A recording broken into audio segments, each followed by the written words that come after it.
is the U.S. military has completed an assessment of the carnage inflicted on the residents of Camp Ashraf, and so we understand that it's being either shared with the Iraqi government but not shared with the public. When and why? When will it be shared, and if not, why? And I am making a public request for that report to be made public.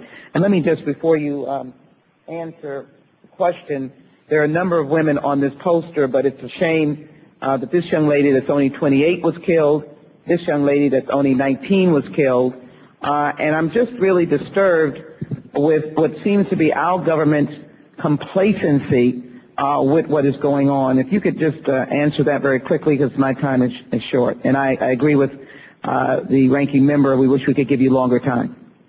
Yes, ma'am. Well, of course, we all deplore the bloodshed, and there is nothing that the United States has done that in any way condones or, to my mind, opens the way towards this bloodshed. The report that you are referring to, I think that we need to be clear. The U.S. military went in on a humanitarian mission. It has not filed any kind of evaluation or any kind of report. UN authorities have gone in. They have compiled a report. They have returned to Baghdad. We have not seen the report yet. Then can I make an official request that if our government does any report, that they will make that public? Secondarily, I think it is important for our government to ask that the United Nations report be made public. Would you convey that message, or would you make that request? We will make that request.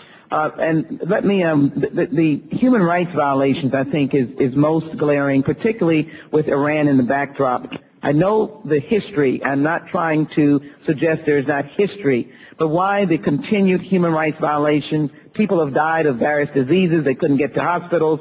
I want to make sure that I ask that question. And then the fact that we lost 34 individuals living in Camp Ashraf who fled because of persecution. 34, in essence, were murdered by individuals that we now fund and seek a peaceful democracy in Iraq. Why are we continuing to support those who would intrude into that camp and generate this loss of life?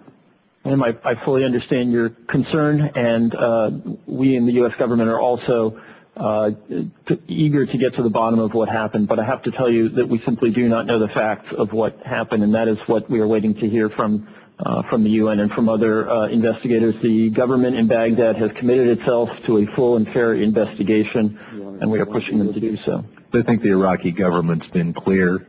They killed the people at Camp Ashraf to make Tehran happy, and they knew they could get away with it because the MEK is still on the U.S. list, and the U.S. would not interfere, and are keeping them on the list gives them the political cover. That's why there are 34 people dead in Camp Ashraf. They yield back. I'll remind the members, we have 3 minutes left. And I'll just finish until the hammer comes down on the vote. You must be a very fast sprinter. Let me just finish on this. The chairman is right on the vote. The ranking member is right.